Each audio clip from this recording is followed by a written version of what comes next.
저 조항이 만들어진 취지는 대통령이 됐다라고 했을 때 내란 외환의 죄를 제외하고는 형사소출을 받지 않는다는 것이 법적 안정성을 보장을 해주겠다는 것이거든요. 네. 직무를 이런 법적인 문제에서 좀 어떻게 보면 해소가 돼서 직무에만 좀 전념을 하라라는 취지인데, 근데 그것이 소출하는 의미로 이제 담고 있기 때문에 그것이 재판을 회부하는 것만 금지가 되는 것으로 볼 것인지, 아니면 재판의 회부뿐만 아니라 진행되던 재판도 정지가 되는 것으로 봐야 될지, 이 부분에 대해서는 지금 학설이 계속해서 갈리고 있고, 여기에 있어서 사실 다수설이라고 할 수 있는 건 아직은 없는 것 같습니다. 그래서 이 이후의 상황에 대해서는 대법원에서도 아마 어느 정도 이제 이 헌법 제84조에 대해서 어떻게 해석을 해서 재판을 진행을 할지 말지 여부에 대해서 이제 아마 결정을 내려줄 것이고, 그럼 그에 대해서는 이제 밑에 있는 법원들이 따를지 말지는 또 그것은 이제 법관의 양심에 따라서 결정이 되는 부분이어가지고 네. 반드시 따를지 여부도 사실 그때 가봐야 알 수 있을 것 같습니다. 그래서 그런 의미가 또 있고, 만약에 재판이 진행이 돼서 예를 들어서 피선거권 상실에 해당하는 그런 형이 만약에 선고가 된다라고 했을 때는 네. 이재명 후보 입장에서는 또 그 부분에 있어서 헌법 84조가 존재하고 있는데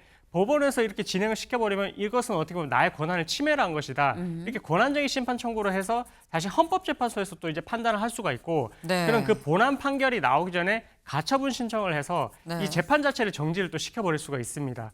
그럼 현재 일단 각종 여론조사에서 1위를 하는 이재명 후보가 대통령의 당선이 되면 그럼 그 다음은 어떻게 되는 거야? 라는 얘기가 나오고 있다라는 거죠. 다음 기사 볼까요?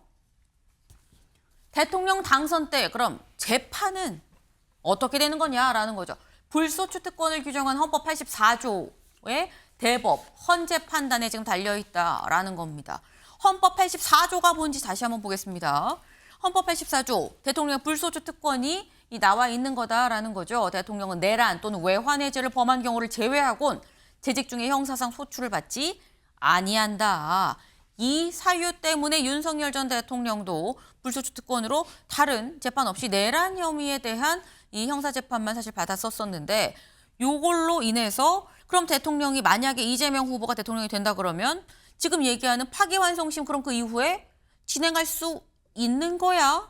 라는 거와 더불어서 사실 이재명 후보가 재판이 여러 개를 지금 받고 있는 상태죠. 또 뭐가 있느냐 보겠습니다. 지금 고법에 2개가 걸려있죠. 일단 하나가 파기환송된 거, 그리고 또 하나가 위증교사 혐의 2심, 이제 곧 첫 재판이 시작이 곧 됩니다.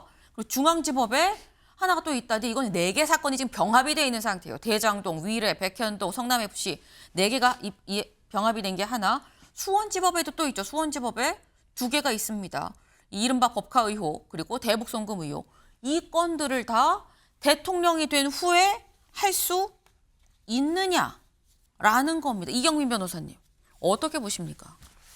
근데 정말로 저게 좀 이례적인 경우이고, 사실 네. 이전에 있었던 상황이 아니다 보니까 이제 헌법 조항은 있지만 네. 과연 이게 적용되는 상황이 만들어질까 이렇게 좀 생각을 했었던 것 같습니다. 이번이 만약에 이 발생하면 최초인 거겠죠. 그렇죠. 그러다 보니까 이제 이게 해석의 문제가 나오는데, 일단 저 조항이 만들어진 취지는 대통령이 됐다라고 했을 때 내란 외환의 죄를 제외하고는 형사소출을 받지 않는다는 것이 법적 안정성을 보장을 해주겠다는 것이거든요. 네. 직무를 이런 법적인 문제에서 좀 어떻게 보면 해소가 돼서 직무에만 좀 전념을 하라라는 취지인데, 근데 그것이 소출하는 의미로 이제 담고 있기 때문에 그것이 재판을 회부하는 것만 금지가 되는 것으로 볼 것인지, 아니면 재판의 회부뿐만 아니라 진행되던 재판도 정지가 되는 것으로 봐야 될지, 이 부분에 대해서는 지금 학설이 계속해서 갈리고 있고, 여기에 있어서 사실 다수설이라고 할 수 있는 건 아직은 없는 것 같습니다. 그래서 이 이후의 상황에 대해서는 대법원에서도 아마 어느 정도 이제 이 헌법 제84조에 대해서 어떻게 해석을 해서 재판을 진행을 할지 말지 여부에 대해서 이제 아마 결정을 내려줄 것이고,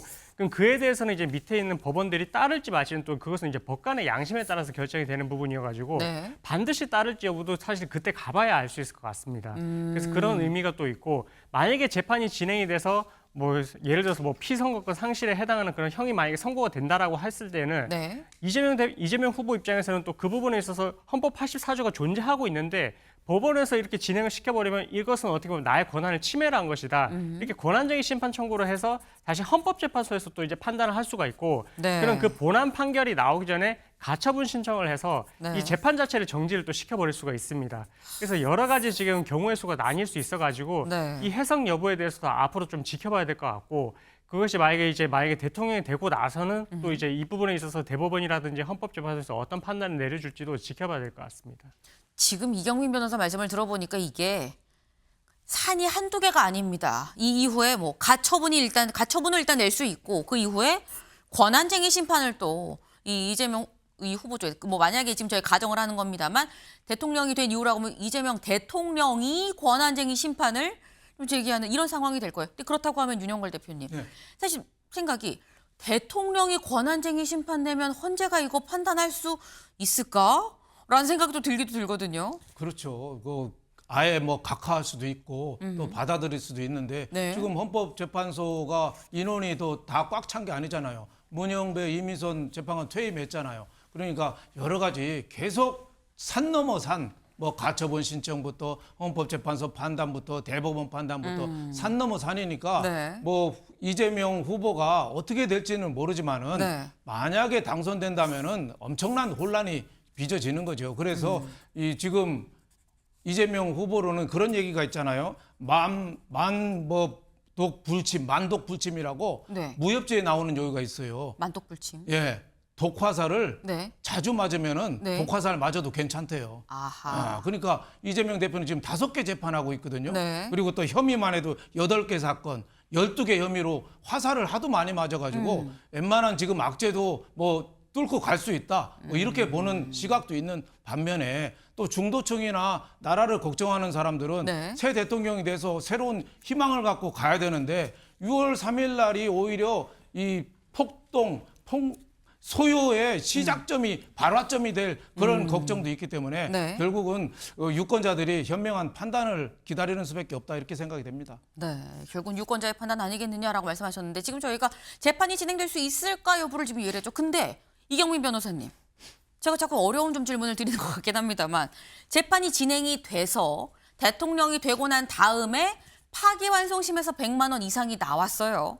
그럼 어떻게 되는 겁니까? 그럼 뭐 대통령 뭐 사퇴 하야도 아니고 뭐 어떻게 대선 다시 치러야 되는 겁니까? 어떻게 해야 되는 거예요? 사실 이제 그런 내용에 대해서는 법조항에서 규정을 하고는 있지는 않습니다. 네. 그러니까 이제 국회의원 같은 경우에는 국회법에서 당선 무효형에 해당하는 피선거권 상실형이 나오게 되면 네. 그러면 이제 그거는 당연 무효형이 되는 것이거든요. 근데 대통령에 대해서는 사실은 규정이 딱히 없습니다. 그래서 그런 부분들에 있어서도 결국 피선거권 상실형이 내려졌을 때 이걸 또 어떻게 또 처리를 해야 될지 여부에 대해서도 결국은 또 이제 해석 문제로 갈 수밖에 없고 네. 그럼 이후에 이제 이런 부분들에 대해서 결국 해석 문제가 발생을 하게 되는 그런 상황이 나올 거라고 생각을 한다면 애초에 그 전에 이제 재판 자체가 사실 진행이 될지 여부도 좀 의문인 부분이 있거든요. 네. 예, 그래서 이 이후에 과연 이게 재판이 진행이 될 수 있을지, 진행이 돼서 피선거권 상실형이 나왔다라고 했을 때 그 이후의 조치는 또 어떻게 해야 될지는 사실 또 이것도 계속해서 이제 논란이 될 수 있는 부분인 것 같습니다.